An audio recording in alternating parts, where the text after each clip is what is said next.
बिस्मिल्लाहिर्रहमानिर्रहीम, अस्सलाम वालेकुम। आज हम बात करेंगे पब्लिक न्यूसेंस के बारे में सीआईपीसी के अंडर। तो पब्लिक न्यूसेंस के केस में अगर किसी भी एरिया में, किसी भी लोकेलिटी या सोसाइटी में कोई पब्लिक न्यूसेंस हो जाता है तो वहाँ पे मजिस्ट्रेट है, एक थर्ड ब्रांच कहा जाता है, एक जूरिस्डिक उसकी अथॉरिटी की। मजिस्ट्रेट के पास अथॉरिटी है कि ऑन दी स्पॉट उस न्यूसेंस को कंट्रोल करे, इसको डील करे। तो चलिए हम इसको शुरू करते हैं। सबसे पहले हम देखते हैं इसकी relevant provision section 133 and 134 CrPC 1898 इसकी रेलिवेंट प्रोविजन है। और क्रॉस रेफरेंस सीपीसी में भी जो सेक्शन 91 है उसके बाद उसमें भी पब्लिक न्यूसेंस के बारे में भी बताया गया। आपको पता है कि न्यूसेंस के टू काइंड्स होती हैं, जैसे हम सीपीसी में पढ़ेंगे। एक होता है प्राइवेट न्यूसेंस, एक होता है पब्लिक न्यूसेंस। प्राइवेट न्यूसेंस वो है जो किसी पर्सन के साथ, लाइक किसी एक इंडिविजुअल के साथ कमिट हो, यानी कि जैसे दो लोग आपस में किसी का झगड़ा हो जाता है या किसी के राइट्स हैं वो वायलेट करते हैं कोई एक पर्सन, तो वो कहाँ हम उसे कहेंगे कि ये प्राइवेट न्यूसेंस है। और अगर कोई ऐसा कोई प्रॉब्लम क्रिएट करता है सोसाइटी में जिससे काफ़ी ज़्यादा लोग जो हैं उससे अफेक्ट होते हैं, जैसे आप उसे कम्युनिटी कह सकते हैं, जैसे आर मोर देन 10 पीपल अगर हम हो तो हम उसे कहते हैं कि ये पब्लिक न्यूसेंस है। डेफिनेशन अगर हम देखें पब्लिक न्यूसेंस की, अ nuisance is an obstruction, risk or injury to life, health, comfort or convenience, and if it cause damage to all persons within the sphere of its activity, it is a public nuisance। यानी कि कोई threat हो सकता है, कोई risk हो सकता है, या कोई इंजरी हो सकती है, या कोई ऐसी इनकन्वीनियंस है जिससे लोगों को डिस्टर्बेंस हो रही है, तो हम उसको कहते हैं कि ये पब्लिक न्यूसेंस है। लेकिन कीप इट इन माइंड के it should be more than 10 persons. अगर एक बंदा है तो वो या दो बंदे हैं तो हम उसे प्राइवेट न्यूसेंस कंसिडर करेंगे। अगर मोर देन 10 है, हम जिसको एक कम्युनिटी कह सकते हैं, तो उसको हम कहेंगे कि ये पब्लिक न्यूसेंस है। अच्छा जी, जैसे कंडीशन अगर हम देखें तो कंडीशन यही है कि इतनी कंसिडरेबल अमाउंट हो लोगों की कि हम उसे कम्युनिटी कह सकें, तो हम उसको कहेंगे कि ये पब्लिक न्यूसेंस है। एक दो एग्जांपल्स मैं आपको देती हूँ कि पब्लिक न्यूसेंस क्या हो सकता है। जैसे अनलॉफुल ऑब्स्ट्रक्शन है, कोई रास्ता बंद कर दिया, कोई मेन रोड उठा के बंद कर दिया जहाँ से लोग आ जा रहे हैं, उनको डिस्टर्बेंस हो रही है, लोग ऑफिस में लेट पहुँच रहे हैं या कोई और इश्यूज़ हो रहे हैं, तो हम कहेंगे कि ये पब्लिक न्यूसेंस है। या फिर एनी ट्रेड और keeping goods injurious to public health, कोई ऐसे काम करना जैसे आम जो है असला बेचना शुरू कर देना, या फिर कह लें कोई ऐसा मटेरियल रखना जो लोगों के लिए कोई ऐसे कोई तेज़ाबी मवाद रखना जो लोगों की हेल्थ के लिए या सराउंडिंग के लिए डेंजरस है, तो हम उसे ये पब्लिक न्यूसेंस का जो हैंडल डील करेंगे। Anything dangerous to life, suppose dangerous animals. अब सरेआम कोई शेर लेके फिर रहा है तो वो आते जाते लोगों को जो है वो धाड़ रहा है, उनको पकड़ रहा है इस तरह से, तो ये भी पब्लिक न्यूसेंस कंसिडर किया जाएगा। अब हम उस देखते हैं कि अबेटमेंट ऑफ न्यूसेंस, यानी कि उसको कैसे रोका जा सकता है न्यूसेंस को ना। Injunctions from civil court is the remedy for preventing civil injury to private interest, but public injury has been placed on a different footing and magistrate has been on to deal with it। मतलब ये कि जो उसकी remedy है injunctions हो गए, यानी कि उसको रोकना। इंजंक्शंस का मतलब होता है स्टे ग्रांट कर देना, यानी कि जैसे फ़र्ज़ करें कि किसी ने कोई कंस्ट्रक्शन शुरू कर दी है और वो अनलॉफुल कंस्ट्रक्शन है जिसकी वजह से ऑब्स्ट्रक्शन हो रही है, तो कोर्ट जो है उसको इंजंक्शन ग्रांट कर देगा कि इसको यहीं पर रोक दिया जाए, इसको फर्दर ना किया जाए। अच्छा जी, और procedure for removal of public nuisance, इसका प्रोसीजर क्या होगा।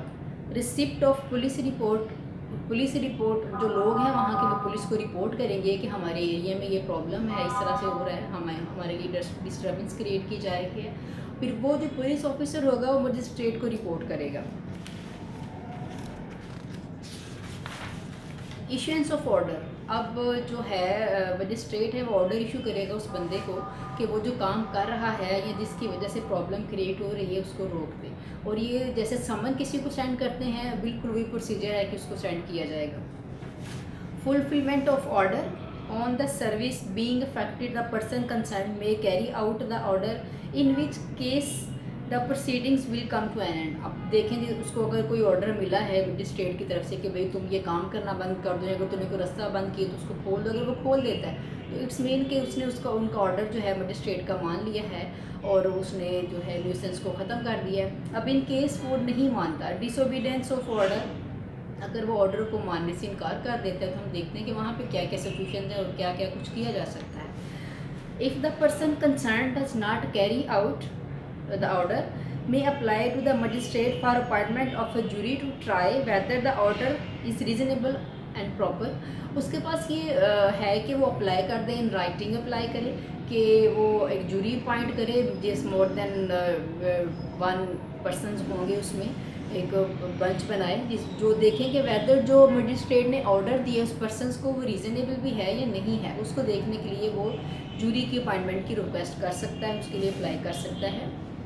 If the person does not comply with the order and fails to appear before the magistrate, the order is made absolute।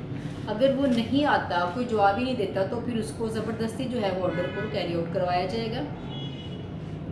If he successfully show cause, the order is discharged, but if the cause shown is not satisfying, the order is made absolute। अच्छा जी, another line of action, there is another line of action offered to the person, he may appear before the magistrate and claim a jury। या तो in writing apply कर दे कि अब jury appoint करें इस order की validity को check करने के लिए, या फिर वो खुद उसके सामने अपीयर हो जाए और उससे रिक्वेस्ट करे कि आप जूरी अपॉइंट कर दो। फिर जो जजमेंट होगी जूरी की, अब उसके कहने पे मजिस्ट्रेट ने जूरी को जो है वो अपॉइंट कर दिया है, तो फिर जो जूरी की जजमेंट होगी उसको जो है वो फाइनल कंसिडर किया जाएगा। If the jury finds against the person, the order will be made absolute। If they suggest any modification or jury finds in favor of the person, the proceeding will come to an end।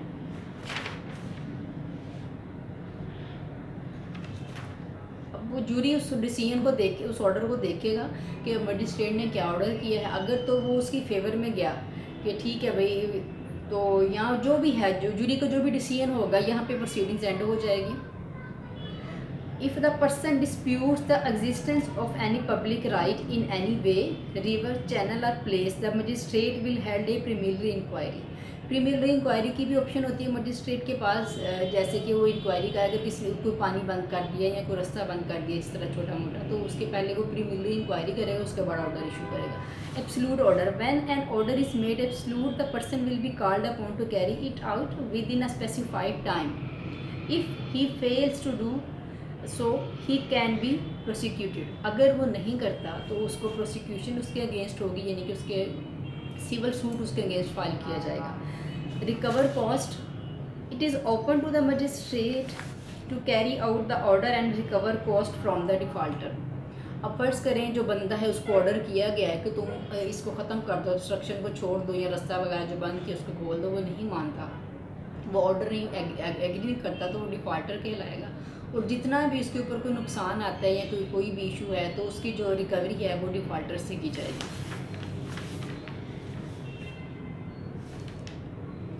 If the person fails to appoint juror or the jury, अब जो बंदा है अगर उसे वो कहता है कि मैंने कोई जूरी अपॉइंट करनी है, ठीक है, अगर वो नहीं कर पाता, अपनी तरफ से वो कोई बंदा नहीं भिजवा सकता, तो फिर ये होगा कि जो ऑर्डर होगा मजिस्ट्रेट को उसको फाइनल कंसीडर किया जाएगा।